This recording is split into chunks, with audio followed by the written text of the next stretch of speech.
भारत भूमि की पावन धरा से आप सभी मानस प्रेमियों को सादर प्रणाम। जय जय सिया राम। हम राधे श्याम कथा का आरंभ कर रहे हैं। पहले भाग में हमने प्रस्तावना आपको सुनाया। अब आज से कथा प्रारंभ होती है। राधे श्याम रामायण कहते हैं गाई जाती है, हमने सुनी तो नहीं है, बीच बीच में प्रसंग सुने हैं। धनुष भंग में परशुराम जी के क्रोध करने पर बीच बीच में सुना है, लेकिन हमने पढ़ी है 2 बार। जितना को समझा है अपने तरीके से गाने का प्रयास करते हैं। कहते हैं ना, करत करत अभ्यास के जड़मती हो सुजान। तो आज हम जड़ हैं, अभ्यास करते करते सुजान होंगे। सुनिएगा जरूर ध्यान से। वंदे वाणी विनायको। कथा प्रारंभ। जय परमेश्वर परम प्रभु, परम पुरुष प्रणमामि प्रभु। आदि शक्ति आनंदमयी, अखिलेश्वरे नमामि। कौशलेश मिथिलेश्वरी, सिद्ध करेंगे काम। वाणी वर्णन के प्रथम, बोल सियावर राम। सरयू तट प्रख्यात है, पावन अवध प्रदेश। थे नेपाल दशरथ जहाँ, रघुकुल कमल दिनेश। सरयू तट प्रख्यात है, पावन अवध प्रदेश है। वहाँ के राजा दशरथ जी रघुकुल के श्रेष्ठ थे। उनका यश प्रख्यात था। धन्य धान्य पूर्ण था, जन समाज उद्योग। पूर्ण जीवन भी था, फागुन था रंग प्रमोद पूर्ण। तो वृष्टि पूर्ण सावने भी था। धर्मानुसार थे चतुर वर्ण, चतुराश्रम का पालन भी था। सच्चा व्यवहार मानवी था, संगठन चरित्र गठन भी था। सत्संग कथा प्रवचन कीर्तन, अध्यात्म मनन चिंतन भी था। आंगन आंगन में तुलसी थी, घर घर में गोपालन भी था। राजा दशरथ जी के राज्य में घर घर में तुलसी थी और घर घर गोपालन भी था। सब था, राजा के पुत्र न था, दत्तक भी कोई लिया न था। राजा दशरथ के सब कुछ था, पर उनके पुत्र न था। उन्होंने कोई पुत्र गोद भी नहीं लिया था। विधना ने बेटा दिया ना था, घर तो था, घर का दिया न था। पुत्र कामना में हुए नृप जब अधिक उदास। हृदय व्यथा कहने गए गुरु वशिष्ठ के पास।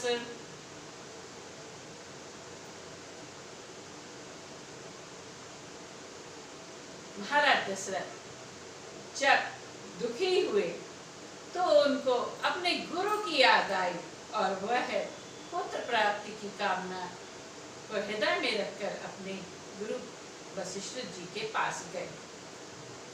पहले तो नतमस्तक होकर फल चढ़ाए चरणों में, फिर अर्घ्य रूप में अश्रुचार चुपचाप गिराए चरणों में। जब हमारे मन में कोई कामना होती है तो हम अपने गुरुदेव के सामने दुखित होते हैं और उनके सामने पुलकित होकर नेत्रों से अश्रु बहने लगते हैं और गुरु समझ जाता है कि मेरे शिष्य को क्या चाहिए। बोले कर चुका विवाह 3, फिर भी फल उसका मिला नहीं, है चौथा पन आने वाला, हथ कमल अभी तक खिला नहीं। क्या जाने कैसा है भविष्य जो अभी तक प्रभु अंधेरा है, मैं निर्बल होता जाता हूँ, उस प्रबल दुख ने घेरा है।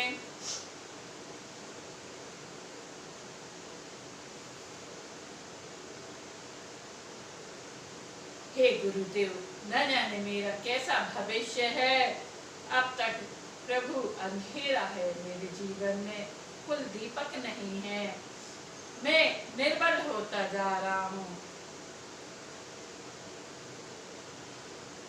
प्रबल दुख हृदय में समाता जा रहा है। ऐसा तरवर क्या तरवर है, फल ही जिसमें उत्पन्न न हो। वो फल पेड़ किस काम का जिसमें फल उत्पन्न ना हो। वह जलधर भी क्या जलधर है, जल ही से जो संपन्न न हो। गुरुदेव उपाय वही अब हो रहे, चिंत प्रफुल्लित हो जाए, आँखों में भी आए प्रकाश, आत्मानंदित हो जाए। हे गुरुदेव, अब आप वही उपाय कीजिए जिससे मेरे नेत्रों में प्रकाश उत्पन्न हो और मेरी आत्मा आनंदित हो जाए। कम से कम एक पुत्र ही हो जिसमें रघुवंश बढ़े अपना, पितरों को भी तर्पण पहुँचे, आगे को नाम चले अपना। देख शिष्य की विकलता, बोले श्री गुरुराज, ज्ञानवान नरनाथ में इतनी चिंता।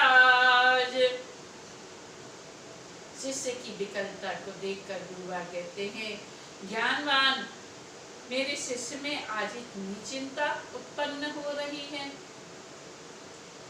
चिंता है बड़ी चिता से भी नर को निर्जीव बनाती है, चिंता है बड़ी चिता से भी नर को नर निर्जीव बनाती है, मुर्दे को चिंता जलाती है, चिंता जीते जी को खाती है। सही बात है, चिंता से चिता बनती है और जो व्यक्ति चिंता करता है उसका शरीर चिता के जलने योग्य होने लगता है।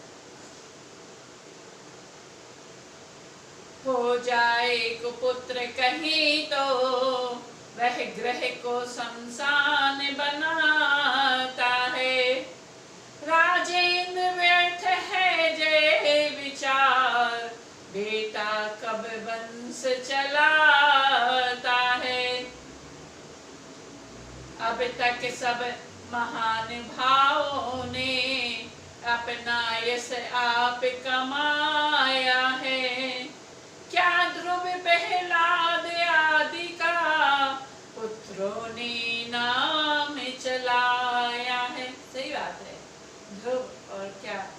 प्रहलाद जी का पुत्रों ने नाम चलाया, वो तो खुद ही ईश्वर को भजते हुए जगत में प्रसिद्ध हो गए। कहते हैं ना, पुत्र कपूत्र तो की धन संचय, पुत्र सपूत्र तो की धन संचय। यदि पुत्र लायक है तो पिता को जोड़ने की आवश्यकता नहीं है, वह अपने आप जोड़ लेगा। और यदि पुत्र नालायक है तो आप लाख जोड़ के चले जाओ, वो एक दिन मिटा ही डालेगा। इसका ये मतलब नहीं है कि पिता पुत्र की चिंता ना करे। हर पिता का अपने पुत्रों, अपने बच्चों के प्रति फर्ज है। भूपति ने इस तर्क का किया नहीं प्रतिवाद। देखो, शिष्य का काम है अपने गुरुदेव की बात का उल्लंघन नहीं करना। कोई जवाब नहीं दिया दशरथ जी महाराज ने। गुरु के सन्मुख शिष्य का समुचित नहीं विवाद, जैसी आज्ञा हो वही कहा पकड़े ही रहे चरण गुरु के। क्या कहा? जैसी आज्ञा हो। और ऐसा कहकर महाराज दशरथ गुरु के चरण पकड़े रहे। मानो अपना सारा भविष्य कर दिया आज अर्पण गुरु के। अपना भविष्य गुरु के चरणों में उन्होंने अर्पण कर दिया। गुरुवर ने तब यह शब्द कहे, अच्छा यह दुख दमन कर दो। इस घबराहट से चिंता का यत्नों से परिवर्तन कर दो। अपनी चिंता का प्रयत्नों से परिवर्तन कर दो। इच्छा है अगर पुत्र ही की, पुत्रेष्टि यज्ञ संविधान करो। यदि तुम्हारे मन में पुत्र की इच्छा है तो पुत्र कामेष्टि यज्ञ का संविधान करो, यानी तैयारी करो। पाओगे 4 पुत्र राजने, भगवान विष्णु का ध्यान करो। हे राजन, तुम 4 पुत्र के पिता बनोगे, भगवान विष्णु का ध्यान करो। पुत्रेष्टि यज्ञ के विशेषज्ञ श्रृंगी ऋषि को बुलवाना है। वे मान्य तुम्हारे होते हैं, उनको आचार्य बनाना है। वह तुम्हारे मानदान है, उनको आचार्य बनाना है। मानदान कैसे? क्योंकि राजा दशरथ की पुत्री शांता थी, और शांता को है महाराज दशरथ ने अपने दोस्त को वचन थे कि हमारी जो कन्या प्रथम हो, बच्चा जो प्रथम होगा उसको हम आपको दान देंगे, आपकी गोद भर देंगे। कौशल्या माँ ने भी वचन दिया था, सहेली थी वो उनकी। तो राजा दशरथ ने है शांता को है गोद दे दिया था, इसलिए उनका कहीं संबंध नहीं आता। लेकिन यहाँ वशिष्ठ जी कह रहे हैं वो मान्य तुम्हारे होते हैं, यानी तुम्हारे दामाद होते हैं। भले वो किसी को गोद दे दिया, लेकिन जमाई तो होते हैं ना। अब उनको आचार्य बनाना है। गुरुवर का आदेश सुने मुदित उठे महिपाल, आज्ञा यज्ञ प्रबंधन की आकर दी तत्काल। श्रृंगी ऋषि आए यथा समय, सानंद वर्ण स्वीकार किया। मानो अर्थर्व ने हो संदेह, आरंभ यज्ञ उपचार किया। पूर्णाहुति का जब दिन आया, श्रृंगी गण ने आशीर्वाद दिया। पूर्णाहुति का जब दिन आया, ऋषिगण ने आशीर्वाद दिया।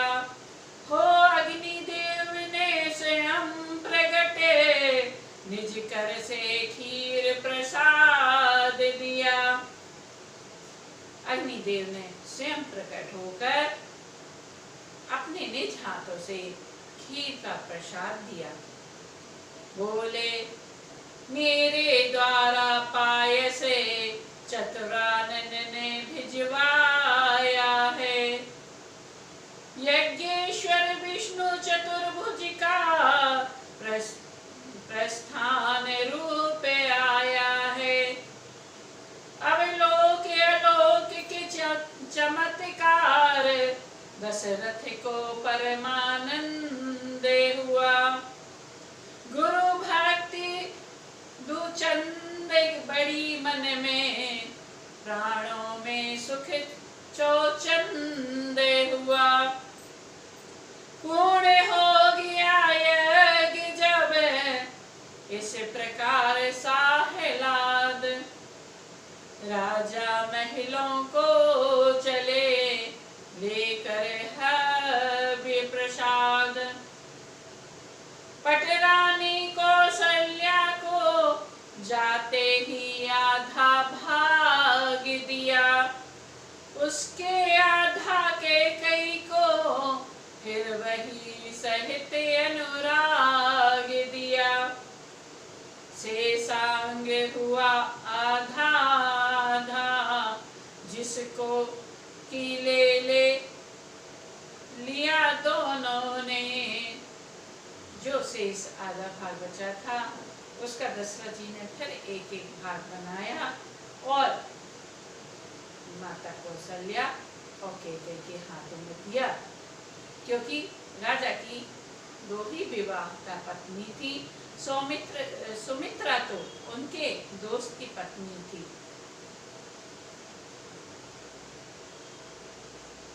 सुमित्रा शेषनाग की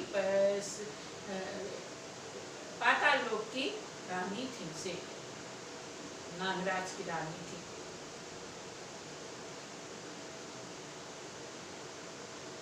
उनको मृत्यु दंड दिया गया था पाताल लोक में।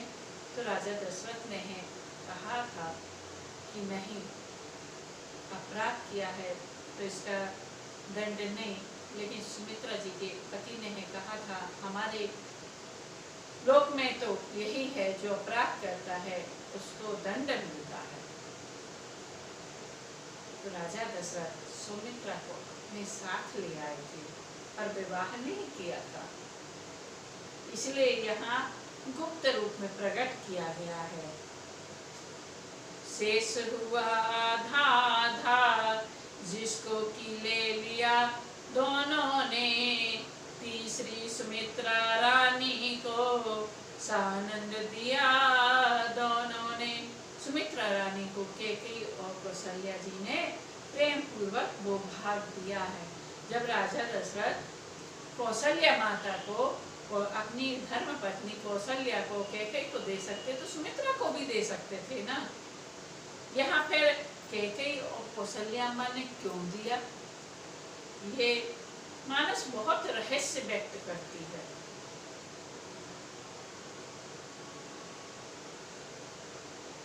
सानंद दे दिया दोनों ने, हवि के बढ़ते ही महलों में।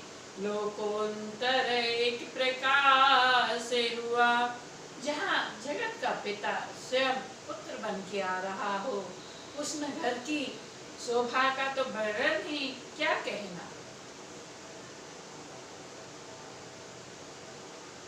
मानो जग को सूचना मिली, संकट रजनी का नाश हुआ।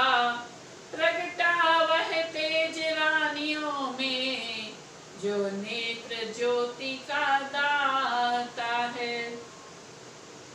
खिले उठा अचानक सूर्यवंश, अब सूर्यवंश में आता है। इसी तरह आनंद में बीत गए 9 मास। विश्वबंध अवतार का समय आ गया पास। वृक्षों में पात नवीन खिले, सरयू तट सुर सरी फूल हुए। पत्तों में कलियों में गुच्छे खिल उठे, फूल कर फूल हुए, शीतल सुगंध युक्त मंद मंद मलयानिल का संचार हुआ।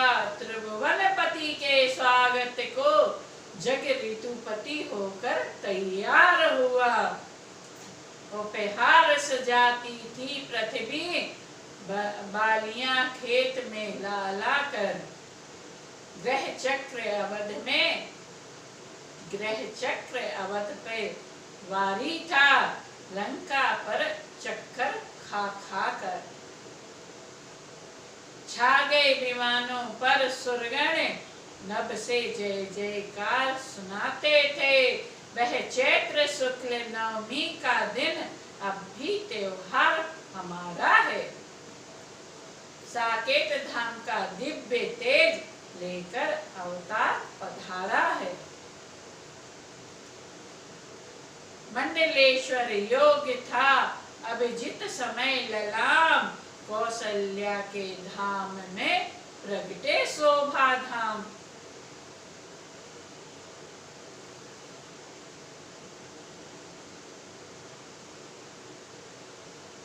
अवध में आनंद छाया, कौशल्या ने लाल जाया है। देखे अनूप रूप बालक का, चकित हुआ निवास। समाचार सर्वत्र सुनाने, धाये दासी दास। संदेशा नृप को पहुँचाया, लाल कौशल्या ने जाया है। बजी झांझ दूध भी भेरिया, छिड़े मांगलिक गान। दशरथ को आनंद आज है, ब्रह्मानंद समान। नंदन ने नयनांजन पाया, लाल कौशल्या ने जाया है। ध्वज पताक तोरणे कलशादिक, सोहे बंदन बार। मागध सूत बंदी गुण, गावे भीड़ भूप के द्वार। खजाना नृप ने बुल खुलवाया है, लाल कौशल्या ने जाया है।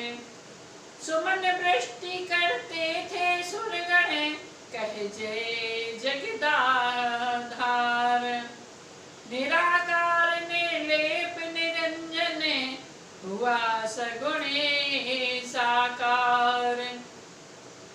विश्व में विश्वंभर आया, लाल कौशल्या ने जाया है। सभी प्रजावासी निज निज ग्रह सजा रहे सानंद। घर घर मानो पुत्र हुआ है, ऐसा है आनंद। बधावा राधे श्याम गाया, लाल कौशल्या ने जाया है। कैकेयी के भी हुआ एक पुत्र उत्पन्न, गोद सुमित्रा की हुई दो सुत में सुत से संपन्न। गोद सुमित्रा की हुई दो सुत से संपन्न। चमके जब घर घरे में, चार चंद्र चौगुना। हर्ष आनंद हुआ। चौथे पन्ने चारों सुत पर राजा को परमानंद हुआ है। घर द्वार न था ऐसा कोई जिसमें उस दिन त्योहार न था। परिवार न था ऐसा कोई जिसमें उस दिन त्योहार न हो। बढ़ता बिलोक कर सूर्य वंश, भगवान सूर्य भी उदित हुए। हो गए महीने भर का दिन, इस भांति दिवाकर चकित हुए। तीनों लोकों का गुप्त तेज छाया उस समय अयोध्या में दर्शन करने को सुरदल भी आया। उस समय अयोध्या में ब्रह्मानंद देखने को जब ब्रह्म भाट थे बने हुए, शंकर भी बूढ़े बाबा वन नृत्य के द्वारे थे खड़े हुए। अब लोका बहुत विराट रूप देखा, विकराल रूप प्रभु का। अभिलाषा जिसरो में थी, निरखेंगे बालक के रूप प्रभु का। अभिलाषा आज देवताओं में थी कि निरखेंगे बाल रूप प्रभु का, देखेंगे बाल रूप। किया नृपति ने जिस समय जात कर्म संस्कार, वेदों ने तब सूत बने कियो जय जयकार। वेदों ने जब सूत बने कियो जय जयकार।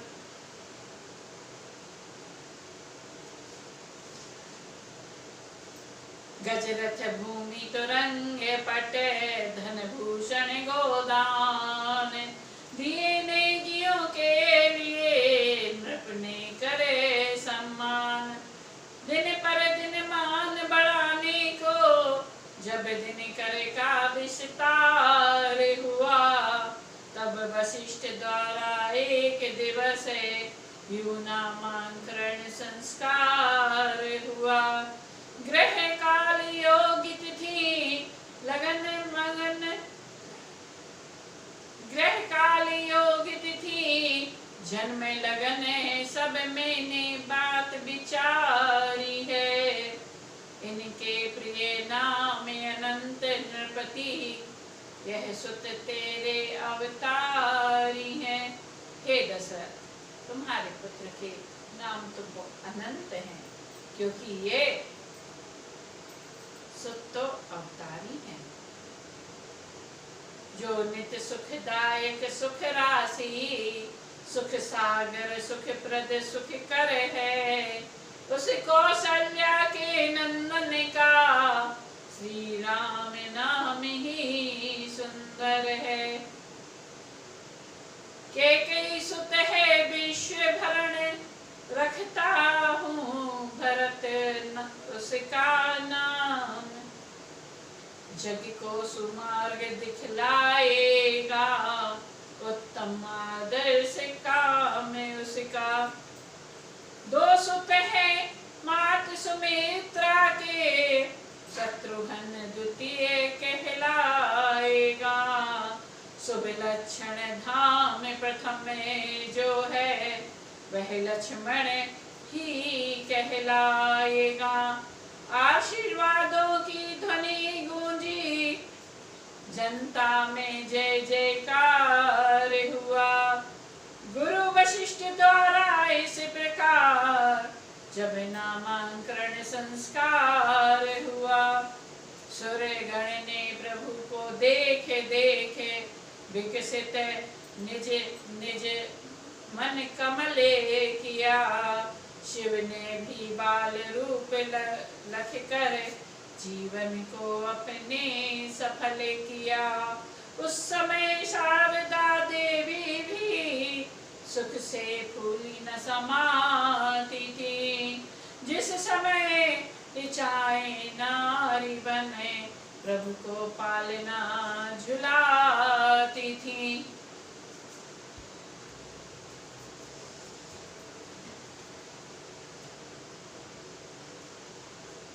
राजा के घर आई नारियां, गाए गाए बधाइयां, प्यारियां राई लोन बारिया कुमारियां।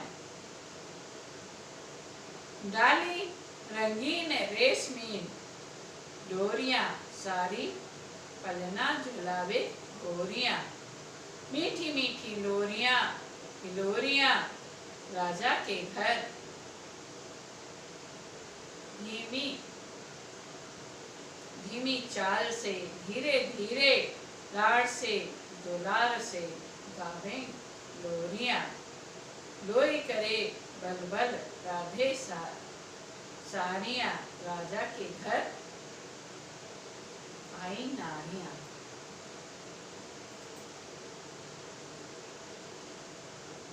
मानस में तो भजन गाते हैं, क्या कहते हैं? लाला को जन्म में सुनने आई, कौशल्या मैया दे दो बधाई। लाला को जन्म में सुनने आई, कौशल्या मैया दे दो बधाई। दे दो बधाई मैया दे दो बधाई, लाला को जन्म में सुनने आए, कौशल्या मैया दे दो बधाई। माता कौशल्या सब नगर की नारियों को बधाई देती है। नित्य नया त्योहार था, नित्य नई कुल रीति, इस प्रकार आनंद में गए मास कुछ बीत। लड़का ही से लक्ष्मण का, रघुवर से प्रेम अपार हुआ। बचपन से ही लक्ष्मण जी का प्रभु श्री राम जी के चरणों में प्रेम जुड़ गया। उसे और भरत जी से अथाह है, शत्रुघ्न लाल का प्यार हुआ। और शत्रुघ्न जी का भरत जी के चरणों में प्रेम उत्पन्न हुआ। आपस में एक गोर और एक श्यामल जोड़ी का जोड़ा बना भाइयों में। चारों ही बालक सुंदर थे, चारों ही रूप मनोरथ थे, फिर भी वे कौशल्यानंदन चारों में सबसे बड़े कर थे। क्यों ना हो, क्यों ना हो, तीनों पर दया करने वाले राघव जो है, गोदी में कभी पालने में माताएं लड़ाती हैं, कुछ कार दुलार सिंगार करे, काजर की कोर लगाती है। जब चलते हैं घुटुओं के बल, माता बलिहारी जाती है। जब बालक घुटने के बल दौड़ता है तो माता कितनी प्रसन्न होती है, बलियां लेती है। लाला संध्या को सोते हैं तो नजर उतारी जाती है। उंगली के बल जब खड़े हुए तो करते हैं किलोल चारों, पग में चलते हैं ठुमके ठुमके, मुख से तोतले बोल चारों। चंदा को कभी मांगते हैं, परछाई कभी पकड़ते हैं, कब हऊ ससी मांगते आरी करे। कभी परछाई को पकड़ते हैं, जब भी जैसी हट पकड़ जाए फिर नहीं मनाए मानते हैं। दिन प्रतिदिन बढ़ने लगे चारों राजकुमार, पुर नारी शोभा निरख होती थी बलिहार।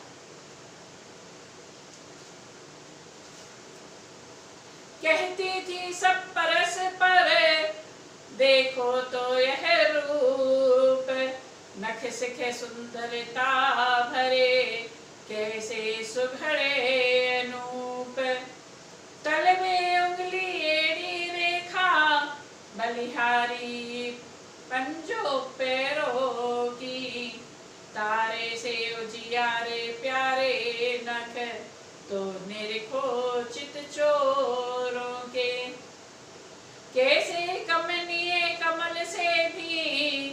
कोमल पद सुखद सुहाते हैं, कैसे कमलनीय कमल से भी कोमल पद सुखद सुहाते हैं।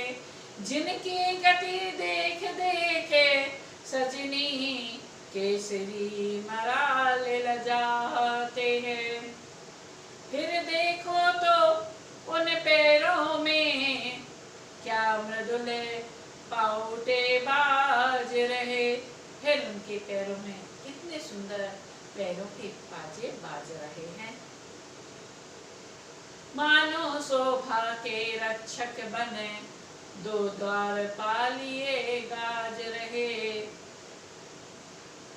और उधर नाभि तक मणिमाल कुंडली माल चौकोर हुए।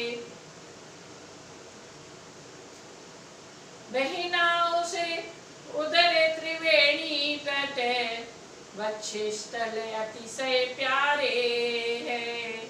पृष्ठ स्थल ऐसा है इस डोल मानो कच्छप अवतारे है। नवनिधिता कोमलता सुचिता सुंदरता पूर्ण हाथ देखो। उस जगह प्रकृति से मिले पांच तत्वों को एक साथ देखो। अजानु बाहु कंधे विशाल कमनीय कंठे कंठे वाला। फिर वही देख तो लो बहिना क्या डाला है डोरा काला। जल सुखद मनोहर चारु चिंबुक अरुणारे उधर सुहाए हैं। जिनकी लाली को देख देख लाखों ही लाज लजाए हैं। करने को दसों दिशा बस में दर्शन यह दर्शन दिखाते हैं।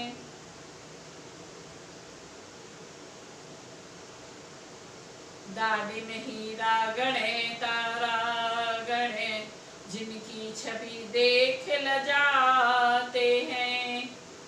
रसना रमणीय रुचे राजे रस भरी रसीले रसिकों की। वाणी से वर्णन हो सके मधुराई वह है बचनों की। अनमोल गोल सुंदर कपोल नीकी नासिका बालकों की। छवि किस से वर्णी जाए सखी कुंडल वाले उन श्रवणों की। छवि किससे निरखी जाए कुंडल वाले कानों की। लाजे मृगे खंजने मीन कमल मद मर्दन हार दमन के हैं। लज्जा लाली लावण्य लिए लोने लोचने लालन के हैं। बड़े भागी भाल विशाल सखी भूपति के चिन्ह बताता है। चंदन जगे वंदन नंदन का मर्यादा धर्म दिखाता है। काले मत वाले घुंघराले क्या सुंदर केस सुहाते हैं। जिनसे रजनी धन काक पक्ष भोरे भुजंग शरमाते हैं। हाथों में धनुष बाण सोहे रघुवंशी दशरथ नंदन के। सरयू के तीर नित्य दर्शन हो जाते जगवंदन के। बड़े भागिनी वे माताएं हैं यह लाल जिन्होंने जाए हैं। अपने भी जन्म धन नहीं है जो दर्शन इनके पाए हैं। श्री अवधपुरी के धन्य भाग जो जन्मे यहाँ कुंवर चारों। राजा की चारों दिशि जय है पाकर यह सुत सुंदर चारो। इसी भांति सब भक्त भी होते थे बलिहार, मानो रंगों के लिए मिला रत्न भंडार। सबको सुख देकर सब प्रकार, अब जब और बड़े सुकुमार हुए, तब गुरु वशिष्ठ द्वारा उनके यज्ञोपवीत संस्कार हुए। जब नियम पूर्वक अग्निहोत्र फिर संध्योपासन होता था। विद्यालय घर वशिष्ठ का था, जिसमें विद्यार्जन होता था। पढ़ लिख कर कुछ ही वर्षों में विद्यानिधि से अवतीर्ण हुए। रण शिक्षा राजनीति में भी सब भली भांति उत्तीर्ण हुए। तब लगे सिखाने गुरु इन्हें विज्ञान विवेक योगियों का। तब उस ऊंचे पद पर पहुंचा, या जो पद था तत्वदर्शियों का। बोले अंतिम ज्ञान है आत्मिक यथार्थ, गुरु मुख से जिसने सुना जीवन हुआ कृतार्थ। 5 तत्व 10 इंद्रियां है सर्वत्र समान, देह सदा अज्ञान है देही जिसमें ज्ञान। 10 पंच मध्य चैतन्य एक, जिसका प्रकाश सारों में है। जैसे दिनकर का गुप्त तेज चंद्रमा और तारों में है। उस प्रकाश द्वारा ही शरीर चैतन्य दिखाई देता है। वह व्यापक, वह चैतन्य तत्व संपूर्ण सृष्टि का नेता है। वही सच्चिदानंद तुम हो, वही निज देश तुम्हारा है। जो 3 गुणों से ऊपर है, जो पंचकोश से न्यारा है। व्यवहार जगत में कर्म लिप्त कहलाता वह जीवात्मा है। वास्तव में वही तत्व सत्य है, परमात्मा है, विश्वात्मा है। दृष्टा दर्शन दृश्य वह ही ज्ञाता ज्ञान, सब उसका ही रूप है, सब में वही समान। कट सकता नहीं शस्त्र से, वह ज्वाला भी जला नहीं सकती। उड़ सकता नहीं पवन से, वह वर्षा भी बहा नहीं सकती। उत्पत्ति मरण सब कल्पित है, इनका उसमें है लेस नहीं। आनंद वह स्वयं सदा, उसके स्वरूप में कलेश नहीं। उसमें ही विविध शरीर सदा बनते मिटते जाते हैं। जिस भांति पुराने होने पर वस्त्रादि बदलते जाते हैं। आत्मा कांत स्वरूप है, देह भ्रांत ही भ्रांत। इसी बात पर एक अब देते हैं दृष्टांत। मिट्टी के बड़े विविध विधि हैं, सबके सब जल से भरे हुए। वे एक जगह या कई जगह या बहुत जगह हैं धरे हुए। देखो रवि है आकाश मध्य, छाया संपूर्ण घड़ों में है। यहाँ राधे श्याम जी दृष्टांत दे रहे हैं कि मिट्टी के अनेक अनेक पात्र रखे हैं, पर सूर्य की किरणें सभी में सामान्य रूप से पड़ रही हैं। देखो रवि है आकाश मध्य, माया समर्पण घेरों, छाया समर्पण घड़ों में है अटल एक ही महातेज, माया संपूर्ण घड़ों में है। ईश्वर एक है, पर उसकी माया सभी के घटों में है। जिस घट को अवलोको जाकर मातृ दृष्टि में आता है, नाना स्वरूप में नाना विधि नाना प्रकाश दिखलाता है। अच्छा अब घड़ा टूटता है, गल गया सहारा नहीं रहा। सूरज भी छाया भी है, पर वह उजियारा नहीं रहा। इसी भांति संसार में घट रूपी है ये देह, छाया रूपी जीव का यह निश्चित गेह। सूर्य श्री सूर्य रूप है एक ब्रह्म, जो सब पर तेज डालता है, यद्यपि अव्यक्त अर्थात वही पर नाना रूप भासता है। जो घड़ा टूटता जाता है वह सब मट्टी ही मट्टी है, छाया फिर दृष्टि नहीं आती, यह ही धोखे की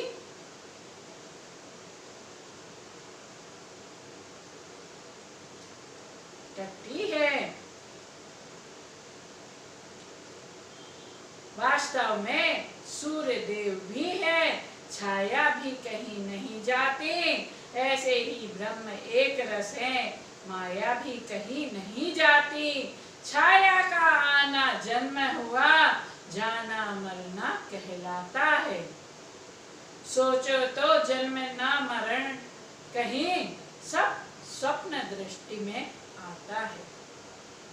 इसी भांति संसार का चलता है सब काज, यहाँ न कोई प्रजा है और ना है नर नाज। तुम सच्चे बनो कर्म योगी, निष्काम करो कर्तव्य सदा, निज ज्ञानानल में भस्म करो, होतव्य और भवितव्य सदा। जिस भांति सृष्टि का मूल तत्व सर्वव्यापक चेतन ही है, नरमंडल के सुख का त्याही, नरमंडल के सुख का त्योही अच्छे नृप का शासन ही है। प्रकृति चक्र जब चलते हैं, थल को तब जल कर देते हैं, राजा के भी सिर फिरते हैं तो उथल पुथल कर देते हैं। जैसे चेतन की लीला में चलता ना किसी का चारा है, तो ही शासन के चक्कर से सब जग मनुष्य भी हारा है। सब जगह मनुष्य ही हारा है। अनुकूल प्रगति घटना हो, नृप का शासन भी अच्छा हो, मन की सत्संगति मिलती हो, तन को भोजन भी अच्छा हो, संबंधी नातेदार सभी व्यवहार ठीक निज रखते हों, सच्चाई और नियम पूर्वक व्यापार सभी के चलते हों। इतना बालक जब बन जाए, अच्छा कहलाता जीवन है, अन्यथा अशांत जगत में तो व्याकुल ही रहता तन मन है।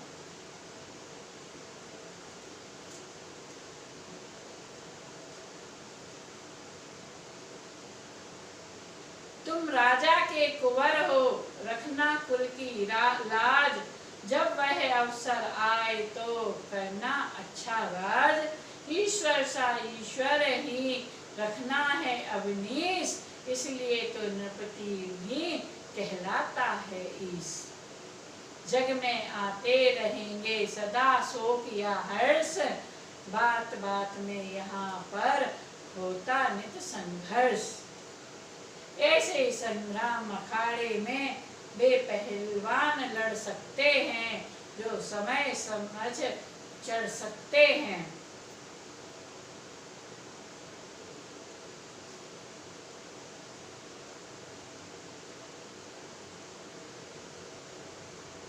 कुसमय निहार पढ़ सकते हैं।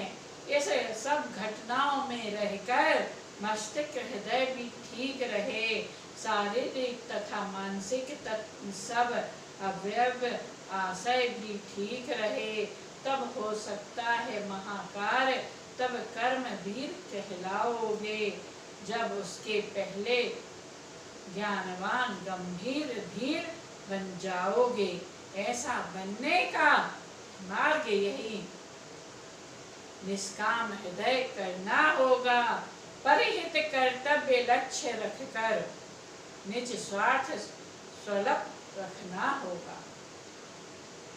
सुख दुख सामने आए, जो वह धर्म देह के समझो, नाटकशाला जैसे दिखाओ, इस सारी जगती के ही समझो। अपने स्वरूप को, आत्मा को निर्लिप्त समझते रहो सदा।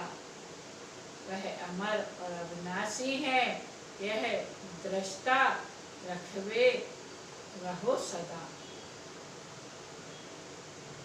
वह अमर और अविनाशी है, यह दृढ़ता रखे रहो सदा। बाल अवस्था की यह शिक्षा छात्रों की बड़ी कमाई है, संक्षेप रूप में इसलिए गुरु गीता तुम्हें सुनाई है। नित्य प्रति एकांत में करना थोड़ा ध्यान, सर्वव्यापक शक्ति से लेना यह वरदान।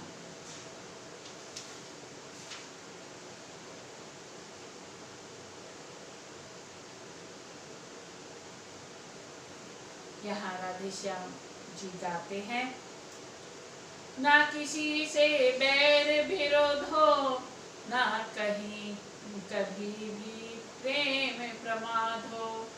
मैं अनंत ब्रह्म अखंड हूँ, मुझे प्राप्त यही प्रसाद हो। मेरी देह सबसे जुदा रहे, मेरा प्राण सब में मिला रहे। मैं मिलाऊं अपने को सब में, यूं मेरा शब्द विश्वास का नाद हो। मेरा भूलने का स्वभाव हो, मेरी भूल में यह प्रभाव हो। मेरे सामने हो पदार्थ सब, मुझे उनमें कोई ना स्वाद हो। मेरा ध्येय ऐसा महान हो, अपमान मान समान हो। नीच ऊंच नीच का भेद हो, नहीं हर्ष हो ना विषाद हो। मेरा उस जगह पे मुकाम हो, जहाँ एक राधे श्याम हो।